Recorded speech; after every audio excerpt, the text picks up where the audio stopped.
Hello friends, જ્યારે પણ કંઈ નવું બનાવીને ખાવું છે તો આ નાસ્તો ટ્રાય કરો.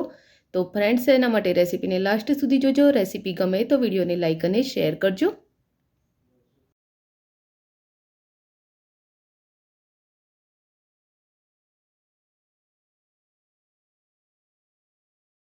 તો દૂધીના નાસ્તાને બનાવવા માટે દૂધીને મેં છોલીને તૈયાર કરી લીધી છે. તો હવે તેને આપણે ખમણી લઈશું. તો બસ તેને ઉપરથી આ રીતે ખમણવાની છે.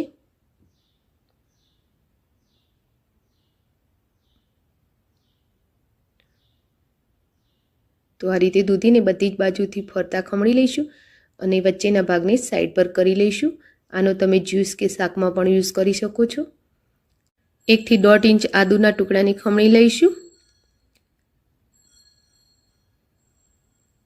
3 બટેકાની છાલ મેં ઉતારીને તૈયાર કરી લીધી છે, તો તેને પણ ખમણી લઈશું.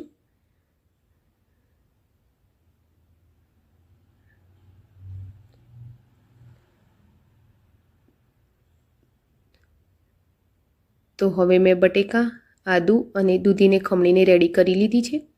તો બીજા મસાલા કરી લઈએ.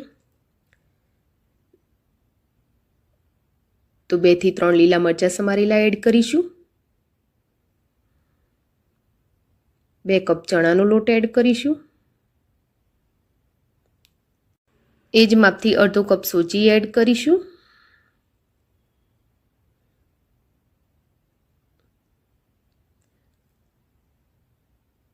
5 ચમચી હિંગ એડ કરીશું.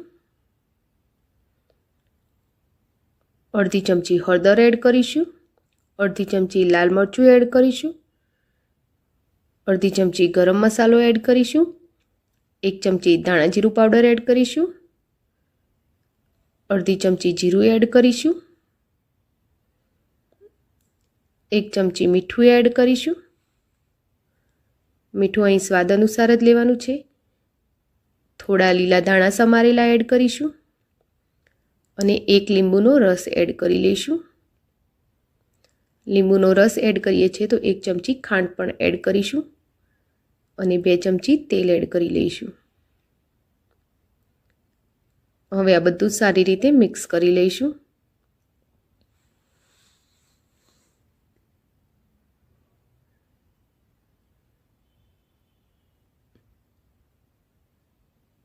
તો હવે તેમાં જરૂર લાગે તે પ્રમાણે પાણી એડ કરીશું અને એક ડો તૈયાર કરી લઈશું.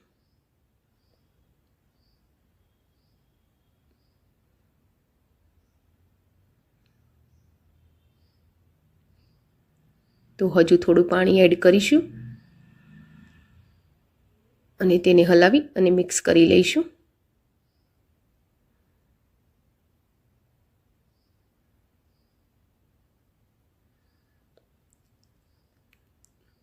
તો બસ આપણે આ જ રીતે એનો ડો તૈયાર કરીશું. હવે ટેસ્ટ કરી લઈએ મસાલા ટેસ્ટ મુજબ છે કે નહીં.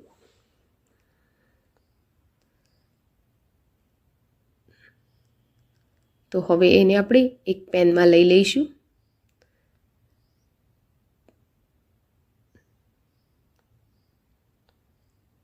અને તેને શેકી લેવાનો છે.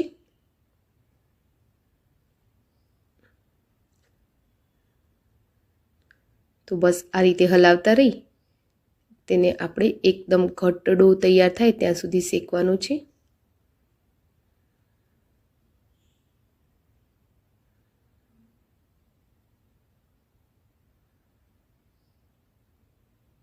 તો બસ આ રીતે હલાવતા રહીશું અને ડો રેડી કરી લઈશું.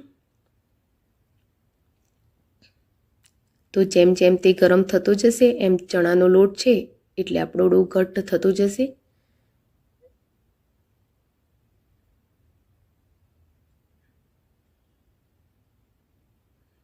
તો બસ આ રીતે સાઈડમાં ઉખાડતા જઈશું અને ડોને હલાવી અંદરની સાઈડથી બહારની સાઈડે ફેરવતા જઈશું, જેથી અંદરથી બહાર સુધી તે સારી રીતે ચડી જાય.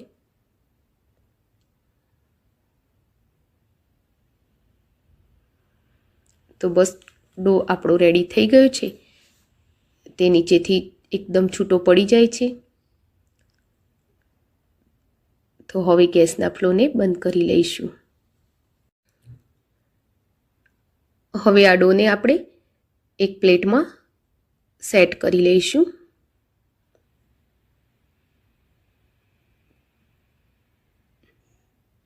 તો આ પ્લેટને મેં પહેલેથી જ ઓઇલથી ગ્રીસ કરીને રાખી છે.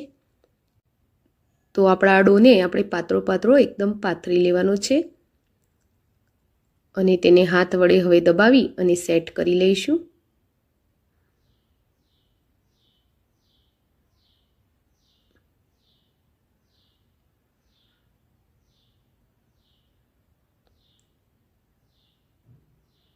તો બસ આ રીતે તેની કિનારીઓને પણ સારી રીતે સેટ કરીશું, જેથી આપણે તેના રેક્ટેંગલ પીસ પાડી શકીએ.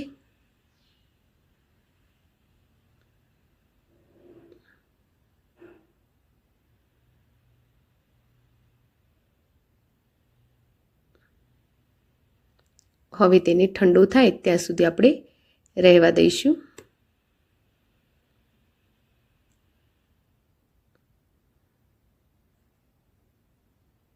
હવે આપણો ડો ઠંડો થઈ ગયો છે, તો એનું કટિંગ કરી લઈએ.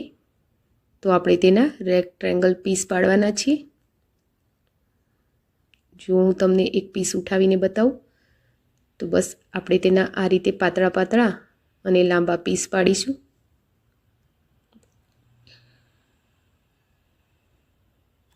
તો આ રીતે બધા જ પીસ તૈયાર કરી લઈએ.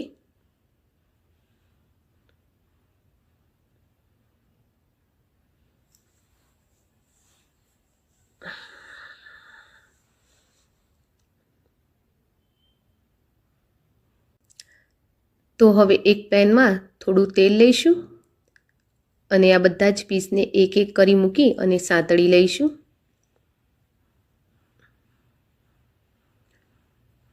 તો પેનમાં જેટલા સમાય એટલા પીસ આપણે સાથે મૂકી દઈશું. તમે આને ડીપ ફ્રાય પણ કરી શકો છો, પણ મને આ જ રીતે સાંતળવા સારા લાગે છે.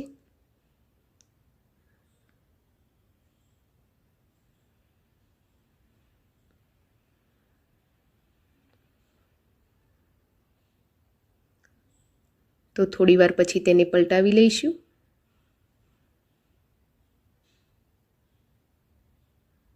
અને તેને બંને સાઈડથી એકદમ ક્રિસ્પી સાંતળી લઈશું.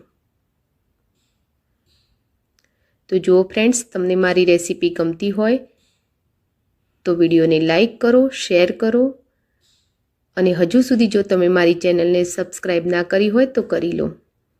બાજુમાં આપેલા બેલ આઇકનના નિશાનને ટચ કરી ઓલ લખેલા નિશાન પર ક્લિક કરો, તો તમને મારા નવા વિડીયોની નોટિફિકેશન મળતી રહેશે.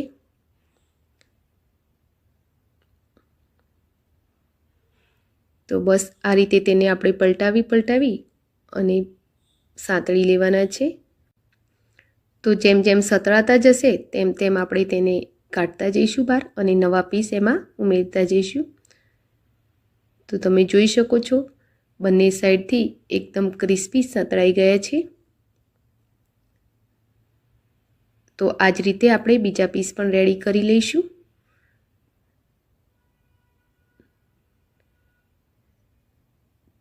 તો હવે આપણે તેને સર્વ કરી લઈએ.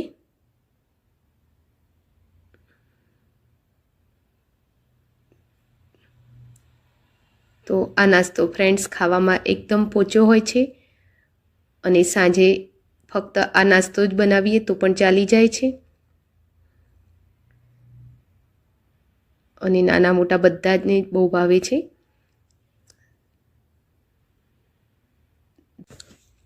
જો હું તમને એક પીસ તોડીને બતાવું, તો એ ખાવામાં એકદમ પોચો છે. તેને તમે ટોમેટો કેચઅપ, દહીં, દૂધ, ચા કોઈ પણ વસ્તુ સાથે સર્વ કરી શકો છો. તો ફ્રેન્ડ્સ, તમને મારી રેસીપી કેવી લાગી એ કોમેન્ટ બોક્સમાં જરૂરથી જણાવજો. Thank you for watching my video. જય શ્રી કૃષ્ણ.